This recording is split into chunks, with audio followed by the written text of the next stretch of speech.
Hi friends, chicken దోసకాయ వండుతున్నాను friends. ముందుగా కడాయి పెట్టుకొని నూనె పోసుకున్నాను. ఉల్లిపాయలు పచ్చిమిరపకాయలు వేసేస్తున్నాను.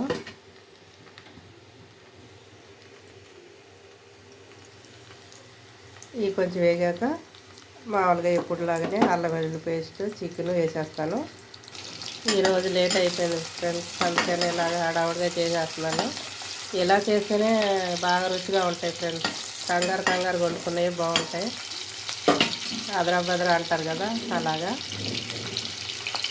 దోసకాయలు ఎప్పుడు తీసుకున్నా ఒకటి బాగుంటే 3 చేతులు అయిపోతాయి. ఒక కాయ బాగుంది ఫ్రెండ్స్, 3 కాయలు అయితే చేదు అయిపోయినాయి. దోసకాయ అసలు కాబట్టి బ్రౌన్ కలర్ అవసరం లేదు. ఆనియన్స్, కొంచెం అల్లం వెల్లుల్లి పేస్ట్, ఇది కొంచెం వేగాక కొద్దిగా పసుపు వేసుకుందాం. కొంచెం పసుపు వేసాను, మీకు చూపించడం కోసం. ఉప్పు గంటలో వేసాను ఫ్రెండ్స్, ఎందుకంటే ఉల్లిపాయలు వేసినప్పుడు వేయలేదు. చెప్పాను కదా కొద్దిగా లేట్ అయిందని, హడావుడి. ఇప్పుడు చికెన్ వేసేసుకుందాం ఫ్రెండ్స్.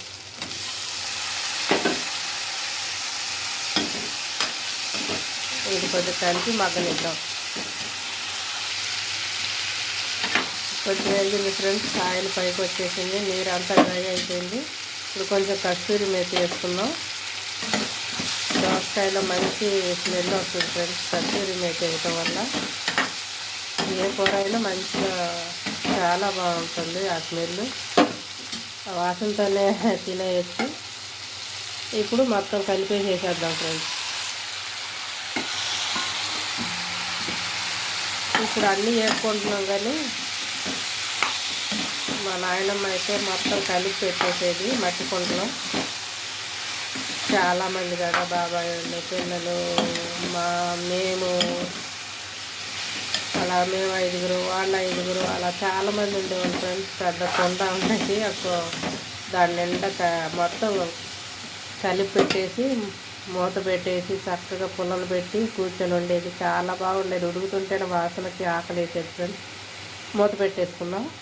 ఇప్పుడు ఎన్ని రకాల మసాలాలు వేసినా అప్పుడు మా నాయనమ్మలు వండిన స్మెల్ అయితే మనకి ఇంకా నోటెడ్ అయిపోయింది. అది మనసులో మెదులుతూనే ఉంటుంది. ఇంకా ఊహించుకుంటే అంత మంచి రుచి వాసన ఇప్పుడు రావట్లేదు. ఎందుకంటే ఇప్పుడు అంతా గ్యాసులు కదా ఫ్రెండ్స్, పొలాల మీద ఎవరు వండుతున్నారు. ఈసారి ఇంకొంచెం ఉడికిన తర్వాత కారం వేసుకుందాం. సింపుల్గా అయిపోద్ది, త్వరగా అయిపోవాలని ఈ పని చేసింది. ఉట్టి దోసకాయ ఉంటే తినరు కాబట్టి దాంట్లో చికెన్ వేసేసాను ఫ్రెండ్స్. చూద్దాం ఫ్రెండ్స్, చూసారా ఉడికిపోయిన దోసకాయ కూడా. ఇప్పుడు కారం, గరం మసాలా వేసేద్దాం. కొద్ది నీళ్లు పోసుకుందాం ఫ్రెండ్స్.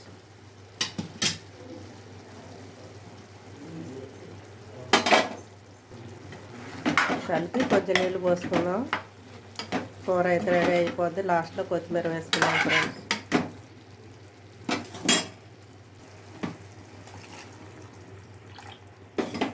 ఒక చిన్న గ్లాస్ నీళ్ళు అయితే పోసాను. ఈ నీళ్ళు ఉడకనిస్తే కూర చక్కగా ఉడికిపోతుంది. మూత పెట్టేసుకుందాం ఫ్రెండ్స్. చూద్దాం ఫ్రెండ్స్, చూసావా నూనె పైకి వచ్చేసింది, చూసారుగా. చాలా బాగుంటుంది ఫ్రెండ్స్. ఎగురు వండుకునే కంటే ఇలా కలిపి వేసుకొని వండుకుంటేనే బాగుంటాయి. అలాగే ఒక ముద్ద కొబ్బరి జీడిపప్పు పేస్ట్ కూడా వేస్తున్నాను. కలుపుకున్న తర్వాత కొత్తిమీర వేసుకుందాం. అంతే ఫ్రెండ్స్, ఎంత రాని వాళ్ళు కూడా వండుకోవచ్చు, ఈజీగా వండుకోవచ్చు. చాలా బాగుంటుంది ఫ్రెండ్స్. ఒకసారి వండుకున్నారంటే పదే వండుకోవాలనిపించింది. దోసకాయలు ఉన్నాయంటే వేసి వండుకోవాలనిపించినంత రుచిగా ఉంటుంది. ఇంతే ఫ్రెండ్స్, లైక్ చేయండి, షేర్ చేయండి. 1 నిమిషం ఇలా మూత పెట్టి తీసేద్దాం. అన్నం కూడా అయిపోయింది ఫ్రెండ్స్. వేడి వేడి అన్నం, దోసకాయ చికెన్ కర్రీ, చూసారుగా. మా వంట అయితే అయిపోయింది ఫ్రెండ్స్. మీరు ఏం చేశారో కామెంట్లో పెట్టండి. లైక్ చేయండి, షేర్ చేయండి ఫ్రెండ్స్.